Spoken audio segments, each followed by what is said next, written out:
ನಾವು ತುಂಬಾ ಕೆಳಮಟ್ಟಕ್ಕಿದ್ದಾಗ ನಮಗೆ ಅನ್ನ ಕೊಟ್ಟವರನ್ನ, ನಾವು ತುಂಬಾ ಕೆಳಮಟ್ಟಕ್ಕಿದ್ದಾಗ ನಮಗೆ ಕೆಲಸ ಕೊಟ್ಟವರನ್ನ, ನಮಗೆ ಒಂದು ದಾರಿ ತೋರಿಸ್ತಾ ವ್ಯಕ್ತಿಗಳನ್ನ ಯಾವತ್ತೂ ಕೂಡ ನಾವು ಕಳ್ಕೋಬಾರ್ದು. ಒಂದು ದಿವಸ ಕೃಷ್ಣ ಮತ್ತೆ ಅರ್ಜುನ ಗಾಳಿಪಟ ಹಾರಿಸ್ತಾ ಕೂತಿದ್ರಂತೆ. ಆಗ ಅರ್ಜುನ ಶ್ರೀಕೃಷ್ಣನಿಗೆ ಹೇಳ್ತಾನಂತೆ, ಅಲ್ಲ ಮಹಾಪ್ರಭು, ಆ ಗಾಳಿಪಟ ಅಷ್ಟು ಎತ್ತರಕ್ಕೆ ಹಾರ್ತಿದೆ, ಈ ಸೂತ್ರ ಅದನ್ನ ತಡೆದಿಟ್ಕೊಂಡಿದೆ, ಈ ಸೂತ್ರ ಇರ್ಲಿಲ್ಲ ಅಂದ್ರೆ ಅದು ಇನ್ನೂ ಎತ್ತರಕ್ಕೆ ಹಾರುತ್ತಲ್ವಾ ಅಂತ. ಈ ಮಾತನ್ನ ಕೇಳಿದ ತಕ್ಷಣ ಕೃಷ್ಣ ಆ ಸೂತ್ರವನ್ನ ಹರಿದ್ಬಿಡ್ತಾರಂತೆ. ತಕ್ಷಣ ಆ ಗಾಳಿಪಟ ಇನ್ನೂ ಎತ್ತರಕ್ಕೆ ಹಾರುತ್ತಂತೆ.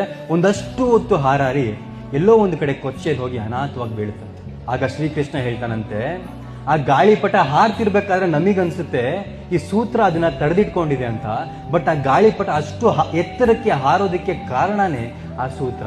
ಆ ಸೂತ್ರ ಇಲ್ಲದೆ ಇದ್ದಾಗ ಗಾಳಿಪಟ ಹೇಗೆ ಅನಾಥವಾಗಿ ಬಿತ್ತೋ ಅದೇ ರೀತಿ ನಮ್ಮ ಜೀವನದಲ್ಲಿರುವಂತಹ ಸಂಬಂಧಗಳು ಕೂಡ, ನಮ್ಮ ಸಂಬಂಧಗಳು ನಮಗೆ ಒಂದು ಎತ್ತರಕ್ಕೆ ಹೋಗೋ ತನಕ ನಮ್ಮ ಸಂಬಂಧಗಳು ನಮಗೆ ಬೇಕು.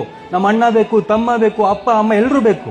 ಬಟ್ ಒಂದು ಲೆವೆಲಿಗೆ ಬೆಳೆದ ಮೇಲೆ ಆ ಸಂಬಂಧಗಳಿಲ್ಲ ಅಂದ್ರೆ ನಾನು ಇನ್ನೂ ಎತ್ತರಕ್ಕೆ ಹಾರ್ತೀನಿ ಅಂತ ನಮಗನ್ಸುತ್ತೆ. ನಾವು ಸಂಬಂಧಗಳನ್ನ ಬಿಟ್ಟ ಮೇಲೆ ಅಯ್ಯೋ ನಮಗೆ ಯಾರೂ ಇಲ್ಲ ಅಂತ ಒಂದು ಕಡೆ ದಿಕ್ಕು ತಪ್ಪಿ ಅನಾಥವಾಗಿ ಬಿದ್ದಿರ್ತೀವಿ. ಜೀವನದಲ್ಲಿ ಒಂದು ದುಡ್ಡನ್ನ ನೋಡಿದ್ಮೇಲೆ, ಒಂದು ಸಕ್ಸಸ್ನ ನೋಡಿದ್ಮೇಲೆ ಸಂಬಂಧಗಳ ಮೌಲ್ಯವನ್ನ ಯಾವತ್ತೂ ಕೂಡ ಕಳ್ಕೋಬಾರದು.